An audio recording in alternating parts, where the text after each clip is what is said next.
السلام عليكم ورحمة الله وبركاته. الحمد لله رب العالمين والصلاة والسلام على أشرف المخلوقين وعلى آله وصحبه أجمعين. നാം പറഞ്ഞു വെച്ചത് അള്ളാഹു നിങ്ങൾക്ക് അവന്റെ ആയാത്തുകളെ വിശദീകരിച്ചു തരും. എന്തിനു വേണ്ടിയാണ് വിശദീകരിച്ചു തരുന്നത്? നിങ്ങൾ ഇഹത്തിലെയും പരത്തിലെയും കാര്യങ്ങളെക്കുറിച്ച് ചിന്തിച്ച് ബോധമുള്ളവരാകാൻ വേണ്ടി. അവിടെയാണ് പറഞ്ഞു വെച്ചത്. അതിന്റെ ബാക്കി നമുക്ക് സംസാരിക്കാം. അഊദു ബില്ലാഹി മിനശ് ശൈത്വാനിർ റജീം. ബിസ്മില്ലാഹിർ റഹ്മാനിർ റഹീം. ഫിദ് ദുനിയാ വൽ ആഖിറഹ് വയസ്അലൂനക അനിൽ യതാമാ ഖുൽ ഇസ്ലാഹുൽ ലഹും ഖൈർ വഇൻ തുഖാലിതൂഹും ഫയഖ്വാനുകും വല്ലാഹു യഅലമുൽ മുഫ്സിദ മിനൽ മുസ്ലിഹ് വലൗ ശാഅ അല്ലാഹു ലഅനതകും ഇന്നല്ലാഹ അസീസുൻ ഹകീം. യുബയ്യിനുല്ലാഹു ലക്കുമുൽ ആയാത്തി. അല്ലാഹു നിങ്ങൾക്ക് അവന്റെ ആയാത്തുകളെ വിശദീകരിച്ചു തരുന്നു. ആയാത്തുകളിൽ വിവിധങ്ങളായ ഹുക്കുമുകളുണ്ട്, വിവിധങ്ങളായ നിർദ്ദേശങ്ങളുണ്ട്. ഈ ലോകത്തിന്റെയും പരലോകത്തിന്റെയും അനർത്ഥങ്ങളെ കുറിച്ചുള്ള ബോധവൽക്കരണമുണ്ട്. ഇങ്ങനെയുള്ള ആയാത്തുകളെ അള്ളാഹു വിശദീകരിച്ചു തരുന്നത് എന്തിന്? ലഅല്ലക്കും തതഫക്കറൂന, നിങ്ങൾ ചിന്തിക്കുന്നവരാകാൻ വേണ്ടിയിട്ടാണ്. എന്ത് കാര്യത്തിലാ ചിന്ത? ഫിദ് ദുനിയാ വൽ ആഖിറത്തി, ഇഹത്തിന്റെയും പരത്തിന്റെയും കാര്യങ്ങളിൽ ചിന്തിച്ചിട്ട് നിങ്ങൾ ജീവിതം ചിട്ടപ്പെടുത്താൻ വേണ്ടിയിട്ടാണ് അള്ളാഹു ഇത് ചെയ്യുന്നത്. വയസ്അലൂനക, നബിയെ തങ്ങളോട് അവർ ചോദിക്കും. അനിൽ യതാമ, അനാഥകളെ സംബന്ധിച്ച് ചോദിക്കും. അനാഥകൾ എന്ന് പറയുന്നത് സമൂഹത്തിലെ വിഷമം അനുഭവിക്കുന്ന വിഭാഗമാണ്. കുട്ടിക്കാലത്ത് മാതാപിതാക്കളുടെ തണലിലായി ജീവിക്കേണ്ടുന്ന കുട്ടി, അവന്റെ പിതാവ് നഷ്ടപ്പെട്ടാൽ അവന് യതീം എന്ന് പറയുന്നു. പിതാവിന്റെ ശിക്ഷണവും പിതാവിന്റെ വഴികാട്ടലും അവന്റെ തഹ്ദീബും അതിനനുസരിച്ചാണല്ലോ കുട്ടി പാകപ്പെടുന്നത്. ആ കുഞ്ഞിന്റെ പിതാവ് നഷ്ടപ്പെട്ടാൽ അവൻ വളരെയേറെ ദുഃഖകരമായ അവസ്ഥയിലൂടെയാണ് പിന്നീട് അവന്റെ ജീവിതം. അങ്ങനെയുള്ളവരെ സഹായിക്കലും അവരുടെ കാര്യങ്ങൾ പരിഗണിക്കലും സമൂഹത്തിന് അനിവാര്യമാണ്. യതീമുകളെ കുറിച്ച് തങ്ങളോട് അവർ ചോദിക്കും. ആ ചോദ്യത്തിന് ഉത്തരം പറയേണ്ടത് ഇങ്ങനെയാണ്. ഖുൽ, നബിയെ തങ്ങൾ പറയൂ, ഇസ്ലാഹുൽ ലഹും, ആ യതീമുകൾക്ക് ഗുണകരമായ കാര്യം ചെയ്യൽ, ഖൈറുൻ, അത് വലിയ പ്രതിഫലമുള്ള കാര്യമാകുന്നു. യതീമിന്റെ ഗുണമായത് എന്താണോ അത് നിങ്ങൾ കണ്ടുപിടിച്ച് നടപ്പാക്കുക. അവന്റെ വിദ്യാഭ്യാസ കാര്യത്തിലും അവന്റെ ശാരീരിക വളർച്ചയുടെ കാര്യത്തിലും അവന്റെ ഭാവി രൂപപ്പെടുത്തുന്നതിലുമൊക്കെ ഇസ്ലാഹ്, നന്മ ചെയ്യാൻ നിങ്ങൾക്ക് കഴിയുന്നുവെങ്കിൽ ചെയ്യുക. അത് വളരെയേറെ ഗുണകരമായ കാര്യമാകുന്നു. സനാതനായ ഒരുത്തന് ചെയ്തു കൊടുക്കുന്നതിനേക്കാൾ എത്രയോ ഇരട്ടി പ്രതിഫലം ലഭിക്കുന്നതാണ് അനാഥനായ കുഞ്ഞിന് ഇത്തരം കാര്യങ്ങൾ നിർവഹിച്ചു കൊടുക്കൽ. അങ്ങനെ കുഞ്ഞിന് ഇത്തരം കാര്യങ്ങൾ നിർവഹിച്ചു കൊടുക്കുമ്പോൾ പലപ്പോഴും ബുദ്ധിമുട്ടാറുണ്ട്. എന്താ ബുദ്ധിമുട്ട്? അവൻ്റെത് വേറെ വെക്കുക, ഇവൻ്റെത് വേറെ വെക്കുക. ഇങ്ങനെ രണ്ടും രണ്ടായിട്ട് നീങ്ങുന്ന സമയത്ത് ഇവൻ വളരെയേറെ ബുദ്ധിമുട്ടേണ്ടി വരും ചിലപ്പോൾ. അങ്ങനെ വരുമ്പോൾ എന്ത് ചെയ്യും? സ്വഹാബിമാര് റസൂലുള്ളാഹിയോട് ചോദിച്ചു, ഇവർക്കുള്ളത് മാറ്റിവെച്ചിട്ട് ഞങ്ങളുടേത് മാറ്റിവെച്ചിട്ട് ഞങ്ങളുടേത് ഞങ്ങളിൽ നിന്ന് ചെലവഴിക്കുക, കുട്ടിയുടേത് കുട്ടിയിൽ നിന്ന് ചെലവഴിക്കുക, ഇങ്ങനെ ഒന്നാക്കാൻ പറ്റാത്തൊരവസ്ഥ വരുമ്പോൾ വളരെയേറെ ബുദ്ധിമുട്ട് വരുന്നുണ്ടല്ലോ നബിയെ. അതിന് പരിഹാരമായിട്ട് അള്ളാഹു ഇറക്കിയതാണ്. വൈൻ തുഖാലിതൂഹും, നിങ്ങൾ അവരോട് ഇടകലർന്ന് ജീവിക്കുന്നുവെങ്കിൽ അതിന് തെറ്റില്ല. കാരണം ഫയഖ്വാനുക്കും, അവർ നിങ്ങളുടെ സഹോദരന്മാരാകുന്നു. സഹോദരന്മാരെ സംബന്ധിച്ചിടത്തോളം ഒരു കാശ് അവിടുന്ന് ഇങ്ങോട്ട് വന്ന്, അല്ലെങ്കിൽ ഒരു കാശ് ഇവിടുന്ന് അങ്ങോട്ട് പോയി, അത് പ്രശ്നമല്ല. പക്ഷേ നിങ്ങൾ ഇതാവണം, ഈ കുട്ടിയുടെ മസ്ലഹത്ത് മനസ്സിൽ കണ്ടുകൊണ്ടാവണം ഈ കലർത്തൽ, എന്നല്ലാതെ അവൻ്റെത് ഇങ്ങോട്ട് വെട്ടിയെടുക്കാൻ വേണ്ടിയിട്ടുള്ള കലർത്തൽ ഒരിക്കലും ആകാൻ പാടില്ല. യതീം ഖാന എന്ന് പറയലുണ്ട്. അവനെ സംരക്ഷിക്കാനുള്ള ഭവനമാണത്. അതിന് യതീം ഖാനഹു എന്നും പറയാം. യതീമിനെ ചതിക്കാൻ വേണ്ടിയിട്ടുള്ളത് അങ്ങനെ ആകരുത്. അപ്പോ നിങ്ങൾ അവരോടുകൂടെ കലർന്നുകൊണ്ടാണ് ജീവിക്കുന്നതെങ്കിൽ, നിങ്ങളുടെ സമ്പത്തും അവരുടേതും കൂടി കലർത്തിക്കൊണ്ടാണെങ്കിൽ ഫയഹ്വാനുക്കും, അവർ നിങ്ങളുടെ സഹോദരന്മാരാണ്. സഹോദരന്മാർക്ക് അങ്ങട്ട് വിട്ടുകൊടുക്കലാണ് നിങ്ങളുടെ സ്വഭാവം. അറിയാതെ എന്തെങ്കിലും ഒന്ന് ഇങ്ങട്ട് പെട്ടുപോയി അതില് ഒരു വിഷമൊന്നും ഉണ്ടാവേണ്ടതില്ല. വല്ലാഹു യഅലമുൽ മുഫ്സിദ, നാശകാരികളെ അള്ളാഹു അറിയും. മിനൽ മുസ്ലിഹി, നന്മ ചെയ്യുന്നവരിൽ നിന്ന് വേറിട്ടറിയും. അപ്പൊ നിങ്ങൾ ആ യത്തീമുകളുടെ സമ്പത്തുമായിട്ട് നിങ്ങളുടേത് കലർത്തുന്നത് അത് ഇഫ്സാദ് ഉദ്ദേശിച്ചുകൊണ്ടാണോ, ഇസ്ലാഹ് ഉദ്ദേശിച്ചുകൊണ്ടാണോ, അവർക്ക് നാശം വരുത്താൻ വേണ്ടിയിട്ടാണോ, അതല്ല അവർക്ക് നന്മ ചെയ്യാൻ വേണ്ടിയിട്ടാണോ? ഇതൊക്കെ അറിയുന്ന ഒരു നാഥൻ ഇവിടെ ഉണ്ട് എന്ന് മനസ്സിലാക്കിക്കൊണ്ടാവണം നിങ്ങളുടെ ഈ കലർത്തലും നിങ്ങളുടെ ഈ പെരുമാറ്റവും ഒക്കെ. വലൗ ഷാ അള്ളാഹു, അള്ളാഹു തആല ഉദ്ദേശിച്ചിരുന്നുവെങ്കിൽ അയനത്തക്കും, നിങ്ങൾക്ക് ബുദ്ധിമുട്ടുള്ള കാര്യം അള്ളാഹു നടപ്പാക്കുമായിരുന്നു. അത് ഉദ്ദേശിക്കാത്തത് കൊണ്ട് ഈ ബുദ്ധിമുട്ട് അള്ളാഹു ഉണ്ടാക്കിയില്ല. എന്താ? ഒരു കാരണവശാലും യതീമിൻ്റെതുമായിട്ട് നിങ്ങൾ കലർത്തരുത് എന്നൊരു ശാഠ്യം അള്ളാഹു പിടിച്ചാൽ നിങ്ങൾക്കത് വല്ലാത്തൊരു ബുദ്ധിമുട്ടായി തീരും. അവർക്ക് വിറക് വേറെ, നിങ്ങളുടെ വിറക് വേറെ, അവരുടെ അരി വേറെ, നിങ്ങളുടെ അരി വേറെ, അവരുടെ പാത്രം വേറെ, നിങ്ങളുടെ പാത്രം വേറെ, അവരുടെ വെണ്ണീറ്, നിങ്ങളുടെ വെണ്ണൂറ്, ഇങ്ങനെയൊക്കെ വേർതിരിക്കേണ്ടി വരും. ഇങ്ങനെ അള്ളാഹു കർശനമായ നിലപാട് സ്വീകരിച്ചിരുന്നുവെങ്കിൽ നിങ്ങൾക്കത് ബുദ്ധിമുട്ടാകുമായിരുന്നു. അത് അള്ളാഹു ചെയ്തില്ല. വലൗ ഷാ അള്ളാഹു, അള്ളാഹു തആല ഉദ്ദേശിച്ചിരുന്നുവെങ്കിൽ അയനത്തക്കും, നിങ്ങൾക്ക് അവൻ ബുദ്ധിമുട്ടുണ്ടാക്കുമായിരുന്നു. പക്ഷേ അള്ളാഹു ഉദ്ദേശിച്ചില്ല, അതുകൊണ്ട് നിങ്ങൾക്ക് ബുദ്ധിമുട്ടുണ്ടാക്കിയില്ല. അവരുടെ സമ്പത്തുമായിട്ട് നിങ്ങളുടേത് കലർത്തുന്നതിന്റെ ബുദ്ധിമുട്ടില്ല. പക്ഷെ ഒന്ന്, ഇഫ്സാദിന്, നാശത്തിന് വേണ്ടിയിട്ടാവരുത്. ആ യതീമിനെ സംബന്ധിച്ചിടത്തോളം ഇസ്ലാഹ്, നന്മ ചെയ്യാൻ വേണ്ടിയിട്ടാവണം ഈ കലർത്തുന്നത്. ഇന്നല്ലാഹ, തീർച്ചയായും അല്ലാഹു തആല അസീസുൻ, അവനാകുന്ന വിജയിക്കുന്നവൻ. അവനെ തോൽപ്പിക്കാൻ ആരെങ്കിലും ഉദ്ദേശിക്കുന്നുവെങ്കിൽ അവന് പരാജയമാകുന്നു. അള്ളാഹു ആകുന്നു ഇസ്സത്തുള്ളവൻ, പ്രതാപശാലി അവനാകുന്നു. ഹക്കീമുൻ, അവൻ ഹിക്മത്ത് അനുസരിച്ച്, തത്വമനുസരിച്ച് പ്രവർത്തിക്കുന്നവനാകുന്നു. ഈ യതീമുകൾക്ക് ബുദ്ധിമുട്ട് വരരുത്, എന്നാൽ യതീമുകളെ സംരക്ഷിക്കുന്ന നിങ്ങൾക്കും ബുദ്ധിമുട്ട് വരരുത്. ഇത് രണ്ടും പരിഗണിച്ചുകൊണ്ട് അള്ളാഹു ചെയ്തത്, ആ യതീമുകളെ സംരക്ഷിക്കുന്ന നിങ്ങൾക്ക് നിങ്ങളുടെ സമ്പത്തും അവരുടെ സമ്പത്തും കൂടി കലർത്തിയിട്ട് പെരുമാറുന്നതിന് വിരോധമില്ല. പക്ഷെ ഇത് നിങ്ങളുടെ മനസ്സിലുണ്ടാവണം. നിങ്ങൾ ഇസ്ലാഹ്, നന്മ ചെയ്യുന്നവരാകണം. ഒരിക്കലും നാശകാരികളാകരുത്, വെട്ടിയെടുക്കുന്നവരാകരുത്, കോരിക്കൊടുക്കുന്നവരാകണം. ഇതാവണം നിങ്ങളുടെ നയം എന്ന് അള്ളാഹു ബോധ്യപ്പെടുത്തി. അതങ്ങനെ. ഇനി വിവാഹ രംഗത്ത് സൂക്ഷിക്കേണ്ട ചില കാര്യങ്ങൾ പറയാനുണ്ട്. ഒരു മനുഷ്യന്റെ ജീവിതം ഒരു പ്രത്യേക അതിർത്തിയിൽ എത്തിയാൽ അവൻ ഒരു ഇണയെ തേടുന്നു, ഇവൾ ഒരു കൂട്ടുകാരനെ തേടുന്നു. അങ്ങനെ വരുന്ന സമയത്ത് ഇണതുണകളെ തെരഞ്ഞെടുക്കേണ്ടുന്നതിന്റെ ക്രമം എങ്ങനെയെന്ന്, വിശ്വാസപരമായിട്ട് രണ്ടുപേരും യോജിച്ചവരായിരിക്കണം.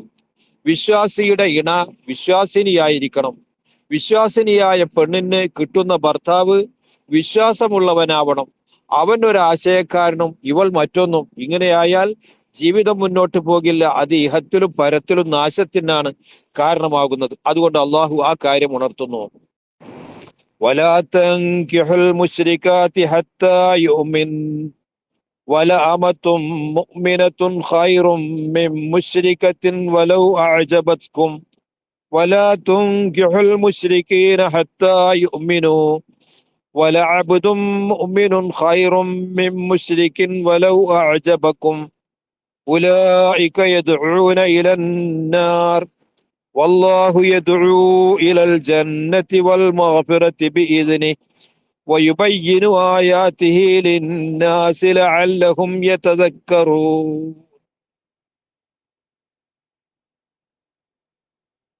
വലാ തൻകിഹു, നിങ്ങൾ കല്യാണം കഴിക്കരുത്, അൽ മുശ്രിക്കാത്തി, വിശ്വാസിനികളല്ലാത്ത പരദൈവങ്ങൾക്ക് ഇബാദത്ത് ചെയ്യുന്ന സ്ത്രീകളെ കല്യാണം കഴിക്കരുത്. ശിർക്കിന്റെ ആൾക്കാരും നിങ്ങളും തമ്മിൽ യോജിക്കുകയില്ല. നിങ്ങൾ തൗഹീദിന്റെ ആളാണ്. അള്ളാഹു ഏകനാകുന്നു.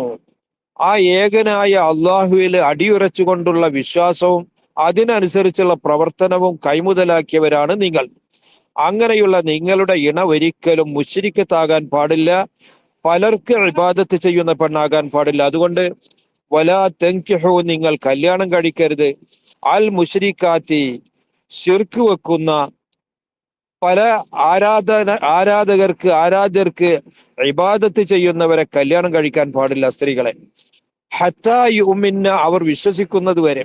അവർ വിശ്വസിച്ചാൽ നിങ്ങളും അവരും ഒരേ മതക്കാരായി, രണ്ടു കൂട്ടരും തൗഹീദിന്റെ ആളുകളായി, അപ്പോൾ കല്യാണം കഴിക്കാം. അതുവരെ പാടില്ല. ഇത് നിയമമാകുന്നു, എന്നേക്കുമുള്ള നിയമമാകുന്നു. ഒരു കാര്യം പറയട്ടെ, വല അമത്തും മുഅ്മിനത്തുൻ, വിശ്വാസിനിയായ ഒരു അടിമപ്പെണ്ണ്, അവൾക്ക് അടിമപ്പെണ്ണ് എന്നൊരു താഴ്ചയുണ്ടെങ്കിൽ തന്നെ അവൾ വിശ്വാസമുള്ളവളാകുന്നു, അള്ളാഹു ഏകനാണെന്ന് ഉറച്ചു വിശ്വസിക്കുന്നവളാകുന്നു. ഇങ്ങനെയുള്ള സ്ത്രീ ഖൈറും മിൻ മുശ്രിക്കത്തിൻ, മുശ്രിക്കത്തായ സ്വതന്ത്ര പെണ്ണിനേക്കാൾ ഹൈറായവളാകുന്നു. അവൾക്ക് സ്വാതന്ത്ര്യമുള്ളവളാണ് എന്നൊരു ഉയർച്ചയുണ്ടെങ്കിൽ തന്നെ അവൾ ശിർക്ക് വെച്ച് പുലർത്തുന്നവളാണ് എന്നൊരു താഴ്ചയുണ്ട്. ഇത് രണ്ടും കൂടി നോക്കുമ്പോൾ അത് തട്ടിക്കിഴിച്ചു പോകുമോ? അതില്ല. വിശ്വാസിനിയായ അമത്താണ്, അടിമപ്പെണ്ണാണ് മുശ്രിക്കത്തായ സ്വതന്ത്ര പെണ്ണിനേക്കാൾ ഗുണകരമായത്. അതുകൊണ്ട് ഒരിക്കലും മുശ്രിക്കത്തിനെ അവൾ സ്വതന്ത്രയാണെങ്കിൽ തന്നെ നിങ്ങൾ കെട്ടാൻ പറ്റുകയില്ല. മറിച്ച് മുഅ്മിനത്തായ വെള്ളാട്ടി പെണ്ണിനെ, അടിമപ്പെണ്ണിനെ നിങ്ങൾക്ക് കെട്ടാം. അത് അനുവദനീയമാകുന്നു. വലവു ആഴ്ചപത്തുക്കും, ഈ മുശ്രിക്കത്തായ സ്ത്രീ നിങ്ങളെ അത്ഭുതപ്പെടുത്തുന്നുണ്ട്, നിങ്ങളെ ഇഷ്ടപ്പെടുത്തുന്നുണ്ട്. അവൾക്ക് നല്ല ഭംഗിയുണ്ട്, അല്ലെങ്കിൽ അവൾക്ക് ഒരുപാട് സമ്പത്തുണ്ട്, അല്ലെങ്കിൽ അവളുടെ തറവാട്ട് മഹിമ വളരെ ഉയർന്നതാണ്. എങ്ങനെയായിരുന്നത് ശരി, അവൾ വെച്ച് പുലർത്തുന്നത് ശിർക്കാണെങ്കിൽ അവളെ നിങ്ങൾക്ക് പറ്റില്ല. നിങ്ങൾക്ക് പറ്റുക വിശ്വാസിനിയായ അടിമപ്പെണ്ണിനെയാകുന്നു. ഒരു കാര്യം, ഇതേ ക്രമത്തിൽ തന്നെ വലാ തുൻകിഹു, നിങ്ങൾ കെട്ടിച്ചു കൊടുക്കരുത്, അൽ മുശ്രിക്കീന, മുശ്രിക്കുകളായ പുരുഷന്മാർക്ക് കെട്ടിച്ചു കൊടുക്കരുത്. ഹത്താ യുഅ്മിനു, അവർ വിശ്വസിക്കുന്നത് വരെ. ആരെ? അത് നിങ്ങളിൽപ്പെട്ട മുവഹിദത്തായ പെണ്ണിനെ, തൗഹീദ് വെച്ച് പുലർത്തുന്ന സ്ത്രീയെ മുശ്രിക്കായ ഒരു ഭർത്താവിന്, ഒരു പുരുഷന് കെട്ടിച്ചു കൊടുക്കാൻ പാടില്ല. വല അബ്ദുൻ മുഅ്മിനുൻ, നേരത്തെ പറഞ്ഞതുപോലെ ഇവിടെയും പറയാനുണ്ട്. ഒരു വിശ്വാസിയായ അടിമ ഖൈറുൻ, അവനാണ് ഗുണകരമായവൻ, മിൻ മുശ്രിക്കിൻ, സ്വതന്ത്രനായ മുശ്രിക്കിനേക്കാൾ. ഇവന് സ്വതന്ത്രത എന്നുള്ള ഒരു ഉയർച്ചയുണ്ടെങ്കിൽ ശിർക്ക് എന്നുള്ളൊരു താഴ്ച ഇവനുണ്ട്. അടിമ എന്നൊരു താഴ്ച മറ്റാൾക്കുണ്ടെങ്കിൽ മൂമിൻ എന്നൊരു ഉയർച്ച അയാൾക്കുണ്ട്. ഇത് രണ്ടും കൂടി നോക്കുമ്പോൾ ഏതാണ് മെച്ചമെന്ന്? മൂമിനായ അടിമയാകുന്നു മുശ്രിക്കായ സ്വതന്ത്രനേക്കാൾ മെച്ചപ്പെട്ടവൻ. വലവു ആഴ്ചബക്കും, ഈ മുശ്രിക്ക് നിങ്ങളെ അത്ഭുതപ്പെടുത്തുന്നുണ്ട്, അവന് കുറെ ഗുണങ്ങളുണ്ട്, അവൻ സമ്പത്തുള്ളവനാണ്, അവൻ പ്രതാപമുള്ളവനാണ്, അവൻ ജീവിക്കുന്ന സമൂഹത്തിലെ ഉന്നതനാണ്. കാരണങ്ങൾ എന്തു പറഞ്ഞാലും ശരി, വിശ്വാസമില്ലെങ്കിൽ അവന് നിങ്ങൾ പെണ്ണുകൊടുക്കാൻ പറ്റില്ല. ഉലായിക്ക, ഈ മുശ്രിക്കാകുന്ന വിഭാഗം, യദുഊന, അവർ ക്ഷണിക്കുന്നത്, ഇലന്നാരി, നരകത്തിലേക്കാകുന്നു. ശിർക്ക് നരകത്തിലേക്ക് കൂട്ടുന്ന പ്രധാന വഴിയാണല്ലോ. അതുകൊണ്ട് അങ്ങനെയുള്ള ഒരു മുശ്രിക്കിന് ഈ മുവഹിദത്തായ പെണ്ണിനെ കെട്ടിച്ചു കൊടുത്താൽ അവൻ നരകത്തിലേക്ക് പോകുന്നത് പോലെ ഇവളെയും അവൻ കൊണ്ടുപോകും. അതുകൊണ്ട് ഉലായിക്ക യദുഊന ഇലന്നാരി, അവർ നരകത്തിലേക്കാണ് ക്ഷണിക്കുന്നത്. വല്ലാഹു, അല്ലാഹുവോ യദുഉ, അവൻ ക്ഷണിക്കുന്നു, ഇലൽ ജന്നത്തി, സ്വർഗത്തിലേക്ക്, ആ സ്വർഗം ലഭിക്കാനുള്ള, വൽ മഗ്ഫിറത്തി, മഗ്ഫിറത്തിലേക്കും. അള്ളാഹു ക്ഷണിക്കുന്നത് സ്വർഗത്തിലേക്കാകുന്നു, ആ സ്വർഗം കിട്ടാനുള്ള മഗ്ഫിറത്ത്, പാപമോചനത്തിലേക്കുമാകുന്നു അള്ളാഹു ക്ഷണിക്കുന്നത്.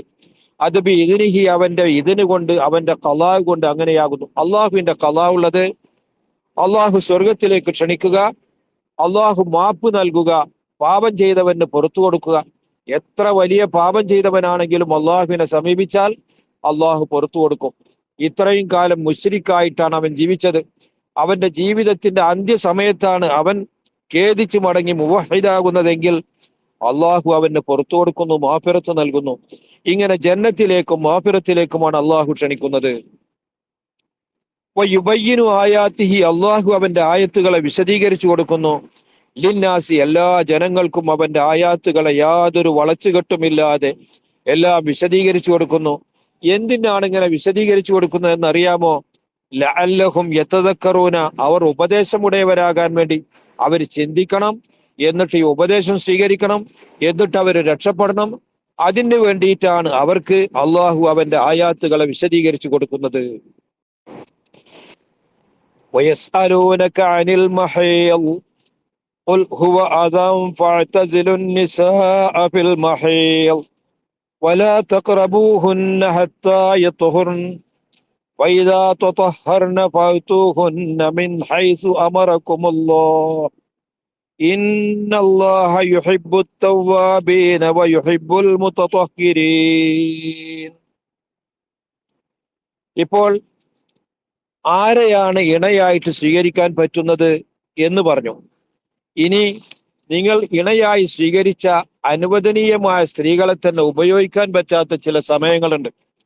അതിലേക്കാണ് അള്ളാഹു ശ്രദ്ധ ക്ഷണിക്കുന്നത്. വയസ്അലൂനക, നബിയെ തങ്ങളോട് അവർ ചോദിക്കും, അനിൽ മഹീലി, ഹൈലിനെ സംബന്ധിച്ച് ചോദിക്കും, ആർത്തവത്തെ സംബന്ധിച്ച് ചോദിക്കും. ആർത്തവം എന്ന് പറഞ്ഞാൽ സ്ത്രീകൾക്ക് സഹജമായി ഉണ്ടാകുന്ന മാസാന്തം ഉണ്ടാകുന്ന ഗർഭാശയത്തിന്റെ അങ്ങേ അറ്റത്തു നിന്ന് പുറപ്പെടുന്ന രക്തത്തിനാണ് ഹൈൽ, ആർത്തവം എന്ന് പറയുന്നത്. രോഗം കാരണം കൊണ്ടുവരുന്ന മറ്റൊരു രക്തമുണ്ട്, അതിന് ഇസ്തിഹാലത്ത് എന്ന് പറയും. പ്രസവാനന്തരം ഉണ്ടാകുന്ന രക്തമുണ്ട്, അതിനെ നിഫാസ് എന്ന് പറയും. ഹൈലിന്റെയും നിഫാസിന്റെയും വിധി ഒന്നാണ്.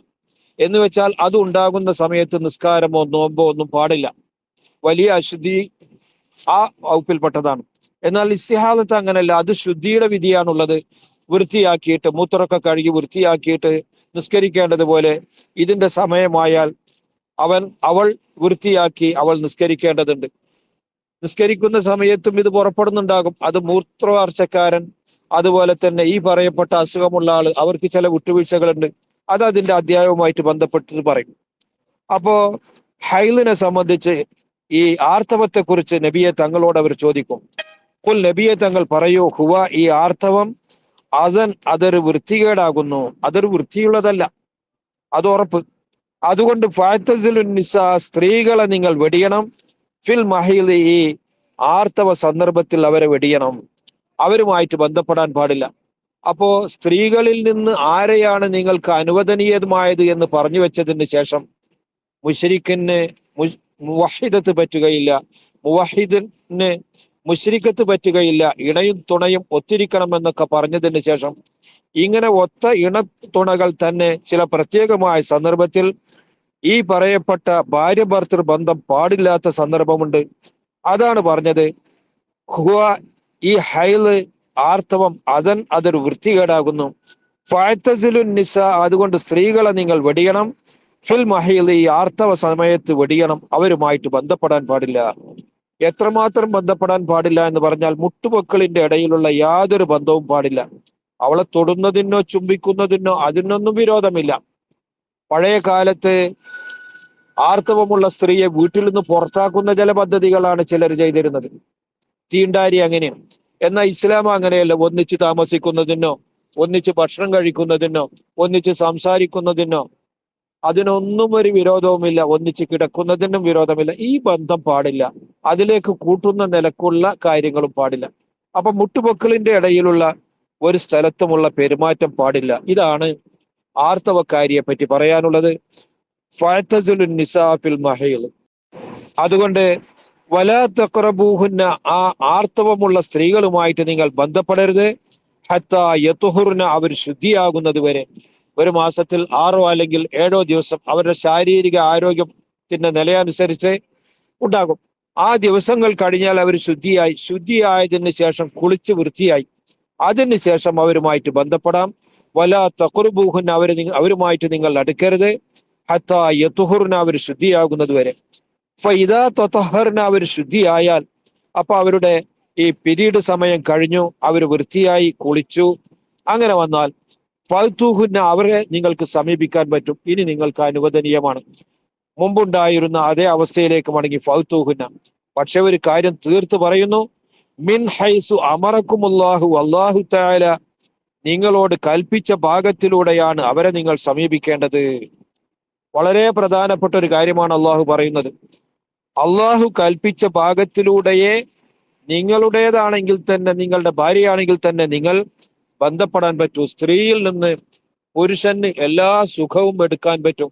അവളെ ചുംബിക്കാം, അവളുമായിട്ട് ബന്ധപ്പെടാം, എല്ലാം ചെയ്യാം. പക്ഷെ ഒരു കാര്യം, അള്ളാഹു നിർദ്ദേശിച്ചതിന് എതിരിൽ, അള്ളാഹുവിന്റെ കൽപ്പനയ്ക്ക് എതിരിൽ പാടില്ല. അള്ളാഹു നിരോധിച്ച സ്ഥലത്ത് ബന്ധപ്പെടാൻ പാടില്ല. പിന്തുവാരത്തിലുള്ള ഗുദ ഭോഗം, അത് കർശനമായിട്ട് നിരോധിച്ച കാര്യമാണ്. അവനവന്റെ ഭാര്യയാണെങ്കിൽ തന്നെ ഹറാമാണ്, കടുകടുത്ത തെറ്റാണത്. അതുകൊണ്ട് അത്തരം കാര്യങ്ങളിൽ ബന്ധപ്പെടാൻ പാടില്ല. ഫഅ്തൂഹുന്ന, സ്ത്രീകളെ നിങ്ങൾ സമീപിക്കൂ. മിൻ ഹൈസു അമറക്കുമുല്ലാഹു, അള്ളാഹു നിങ്ങളോട് കൽപ്പിച്ച സ്ഥലത്ത് മാത്രം, അല്ലാത്ത സ്ഥലത്ത് പാടില്ല. ഇന്നല്ലാഹ, തീർച്ചയായും അല്ലാഹു തആല, യുഹിബ്ബു, അവൻ ഇഷ്ടപ്പെടുന്നു, അത്തവ്വാബീന, തെറ്റുകുറ്റങ്ങളെ തൊട്ട് പശ്ചാത്തപിക്കുന്നവരെ അള്ളാഹു ഇഷ്ടപ്പെടുന്നു. തെറ്റും കുറ്റമൊക്കെ മനുഷ്യനിൽ നിന്ന് സംഭവിക്കില്ലേ? മനുഷ്യനല്ലേ? ആ മനുഷ്യനിൽ നിന്ന് സംഭവിക്കുന്ന തെറ്റുകൾക്ക് അവൻ അള്ളാഹുവോട് പൊറുക്കലിനെ തേടിയാൽ അള്ളാഹു തആല അത് പുറത്തു കൊടുക്കും. തവ്വാബീന, തൗബ ചെയ്യുന്നവരെ അള്ളാഹു ഇഷ്ടപ്പെടുകയും ചെയ്യും. യുഹിബ്ബു, അള്ളാഹു തആല ഇഷ്ടപ്പെടും, അൽ മുതതഹിരീന, ശുദ്ധിയുള്ളവരെ അള്ളാഹു ഇഷ്ടപ്പെടും. അതുകൊണ്ട് ശുദ്ധിയുള്ളവർ ചെയ്യുന്ന പ്രവർത്തനമേ നിങ്ങൾ ചെയ്യാൻ പാടുള്ളൂ. അശുദ്ധിയുള്ള സമയത്ത് അവരുമായിട്ട് ബന്ധപ്പെടാൻ പാടില്ല. ശുദ്ധമായ സമയത്ത് തന്നെ പാടില്ലെന്ന് പറഞ്ഞ സ്ഥലത്ത് ബന്ധപ്പെടൽ അത് ശുദ്ധിയുള്ളവരുടെ അടയാളമല്ല, മുത്തതഹിറുകളുടെ അടയാളമല്ല. അത് നിങ്ങൾ ചെയ്യരുത്. അള്ളാഹു ഇഷ്ടപ്പെടുന്നത് പശ്ചാത്തപിക്കുന്നവരെയും അതുപോലെ തന്നെ ശുദ്ധിയുള്ളവരെയും ആകുന്നു. അത്തരം കാര്യങ്ങളെ നിങ്ങളിൽ നിന്ന് ഉണ്ടാകാൻ പാടുള്ളൂ. എന്തിനായിരിക്കണം ഈ സ്ത്രീകളുമായിട്ട് ബന്ധപ്പെടുന്നത്? അതിനൊരു പ്രത്യേകമായ ലക്ഷ്യമുണ്ട്. ഒരു വികാരശമനം മാത്രമല്ല, ഒരു സ്ത്രീയുമായിട്ട് ഭാര്യയുമായിട്ട് ബന്ധപ്പെടുന്നത് കൊണ്ട് ഇസ്ലാം ഉദ്ദേശിക്കുന്നത് അതിന്റെ പവിത്രമായ ചില ലക്ഷ്യങ്ങളുണ്ട്, ചില പവിത്രമായ ചില ഉദ്ദേശങ്ങളുണ്ട്. അതാണ് പറയാൻ പോകുന്നത്. വഅലമു, നിങ്ങൾ അറിയണം, അന്നക്കും, തീർച്ചയായും നിങ്ങൾ, മുലാഖൂഹു, നിങ്ങളുടെ റബ്ബിനെ കണ്ടുമുട്ടുന്നവരാകുന്നു. ഇന്നല്ലെങ്കിൽ നാളെ നിങ്ങൾ അള്ളാഹുവുമായിട്ട് കണ്ടുമുട്ടേണ്ടവരാണ്, അള്ളാഹുവിനെ സമീപിക്കേണ്ടവരാണ് എന്ന ബോധം നിങ്ങൾക്കുണ്ടാവണം. അങ്ങനെ ഒരു ബോധമുണ്ടെങ്കിൽ അള്ളാഹു നിരോധിച്ചതിലേക്ക് അടുക്കുകയില്ല, നിരോധിച്ച മുശ്രിക്കത്തിനെ കെട്ടുകയില്ല, കെട്ടിയ പെണ്ണിനെ തന്നെ പാടില്ലാത്ത സമയത്ത് ബന്ധപ്പെടുകയില്ല, ബന്ധപ്പെടുന്നത് തന്നെ അള്ളാഹു പറഞ്ഞ സ്ഥലത്ത് മാത്രമേ ബന്ധപ്പെടൂ. അത് തന്നെ അതിന്റെ ആമുഖങ്ങളൊക്കെ നിർവഹിച്ചതിന്റെ ശേഷമേ ചെയ്യൂ. കാരണം ഇത് പരലോകത്തിൽ എനിക്ക് പ്രതിഫലം കിട്ടുന്ന ഒരു അമലാണ് എന്ന നിലക്കാവണം അവൻ ചെയ്യുന്നത്. ഒരു മനുഷ്യൻ വിവാഹം കഴിക്കുമ്പോൾ അവൻ നിയ്യത്ത് ചെയ്യേണ്ടത് അത്തഹസ്സുനു, തെറ്റായ കാര്യത്തിൽ നിന്ന് വിട്ടുനിൽക്കലും അവന്റെ നല്ല പരമ്പരയുടെ ഉൽപാദനവും ഇതാണല്ലോ അവൻ കരുതേണ്ടത്. അതുകൊണ്ട് അവൻ അറിയണം, അന്നക്കും വഅലമു, നിങ്ങൾ അറിയണം, അന്നക്കും, തീർച്ചയായും നിങ്ങൾ, മുലാഖൂഹു, റബ്ബിനെ കണ്ടുമുട്ടുന്നവരാകുന്നു. ബശ്ശിർ, നബിയെ തങ്ങൾ സന്തോഷ വാർത്ത അറിയിക്കൂ, അൽ മോമിനീന, വിശ്വാസികളായ ആൾക്ക് നിങ്ങൾ സന്തോഷ വാർത്ത അറിയിക്കും. മോമിനായ മനുഷ്യൻ നല്ലത് മാത്രമല്ലേ ചെയ്യൂ, ചീത്തയായ കാര്യങ്ങളിലേക്ക് അവൻ അടുക്കുകയോ ചീത്തയായ കാര്യങ്ങളെ കുറിച്ച് അവൻ ചിന്തിക്കുകയോ ചെയ്യുകയില്ല. ഇങ്ങനെയുള്ള സത്യവിശ്വാസിക്ക് ലഭിക്കാനുള്ളത് സന്തോഷകരമായ കാര്യമാകുന്നു. അതുകൊണ്ട് വബശ്ശിരിൽ മുഅ്മിനീന, മുഅ്മിനുകളായ ആളുകൾക്ക്, വിശ്വാസികളായ ആളുകൾക്ക് നബിയെ സന്തോഷ വാർത്ത അറിയിക്കണം.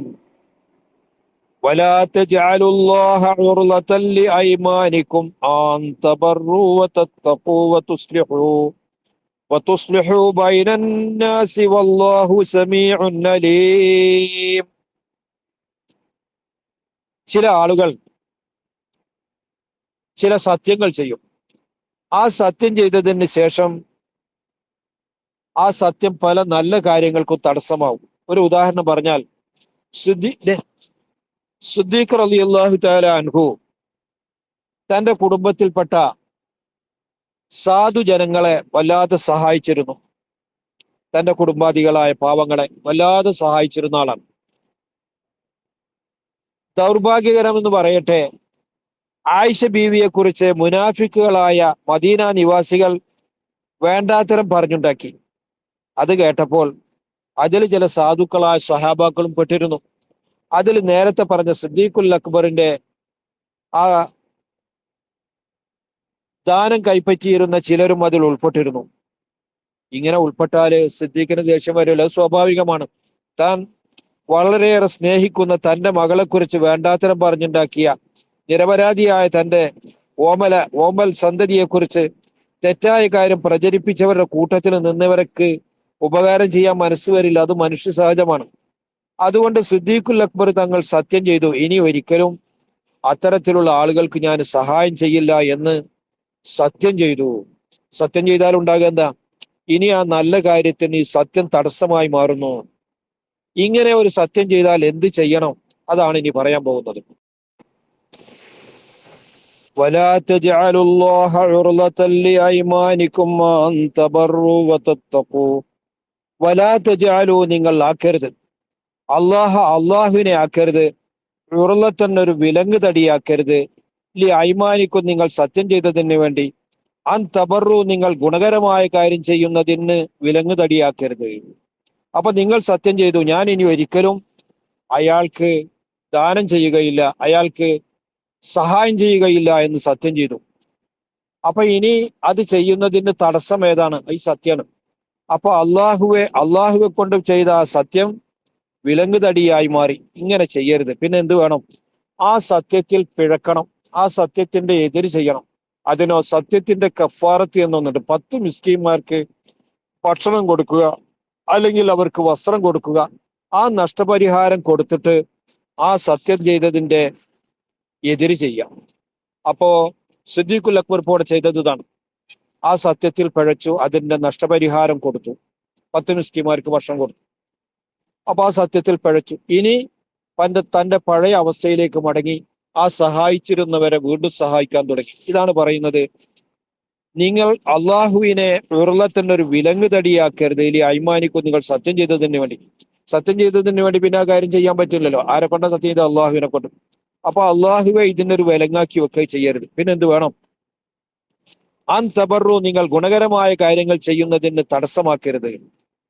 തത്തഖൂ, നിങ്ങൾ തഖ്വ ചെയ്യുന്നതിനും, തുസ്ലിഹു, നിങ്ങൾ നന്മ ചെയ്യുന്നതിനും, ബൈനന്നാസി, ജനങ്ങൾക്കിടയിൽ. അപ്പൊ ജനങ്ങൾക്ക് ചെയ്യേണ്ടുന്ന ഗുണങ്ങളൊക്കെ ചെയ്യണം, അവരോട് സൂക്ഷിക്കേണ്ട കാര്യങ്ങളൊക്കെ സൂക്ഷിക്കണം. ജനങ്ങൾക്കിടയിൽ ഇസ്ലാഹി, നല്ല കാര്യങ്ങളൊക്കെ പ്രചരിപ്പിക്കുകയും അത് നടപ്പാക്കുകയും വേണം. എന്നല്ലാതെ ഞാനിങ്ങനെ സത്യം ചെയ്ത ആളാണല്ലോ, അതുകൊണ്ട് എനിക്ക് ഈ കാര്യം ചെയ്യാൻ പാടില്ലല്ലോ എന്ന് പറഞ്ഞുകൊണ്ട് മാറി നിൽക്കാൻ പാടില്ല. സത്യം അതിന് തടസ്സമാകരുത്. ആ സത്യത്തിനെ നിങ്ങൾ ലംഘിച്ചിട്ട് അതിന് പരിഹാരം കൊടുത്തിട്ട് പഴയ അവസ്ഥയിലേക്ക് മടങ്ങുകയും ആ നല്ല കാര്യങ്ങളൊക്കെ മുമ്പുണ്ടായിരുന്നത് പോലെ അല്ലെങ്കിൽ അതിനേക്കാൾ കൂടുതലായിട്ട് നിങ്ങൾ നടപ്പാക്കുകയും വേണം. അല്ലാഹു തആല സമീഉൻ, എല്ലാം കേൾക്കുന്നവനാകുന്നു, അലീമുൻ, എല്ലാം അറിയുന്നവനാകുന്നു. നിങ്ങൾ ഈ ചെയ്ത സത്യവും അതുപോലുള്ള കാര്യങ്ങളൊക്കെ അള്ളാഹു കേൾക്കുന്നുണ്ട്.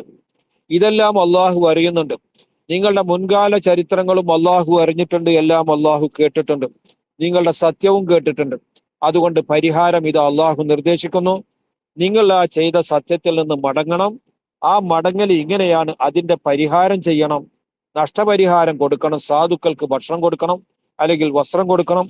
അതിന് ശേഷമായിട്ട് നിങ്ങളുടെ പഴയ അവസ്ഥയിലേക്ക് മടങ്ങിയിട്ട് പാവങ്ങളെ സഹായിക്കുകയും അവർക്ക് ഗുണം ചെയ്യുകയും അവരുടെ കാര്യങ്ങളിലൊക്കെ സൂക്ഷ്മത ചെയ്യുകയും അവർക്ക് ഗുണകരമായ കാര്യങ്ങൾ ഏതാണോ അത് നടപ്പാക്കുകയും ചെയ്യണം. അർഹമുർ റഹീമായ അള്ളാഹു മറ്റുള്ളവർക്ക് ഉപകാരം ചെയ്യാൻ, ഗുണകരമായ കാര്യങ്ങൾ ചെയ്യാൻ നമുക്ക് തൗഫീഖ് നൽകുമാറാകട്ടെ. ആമീൻ റബ്ബൽ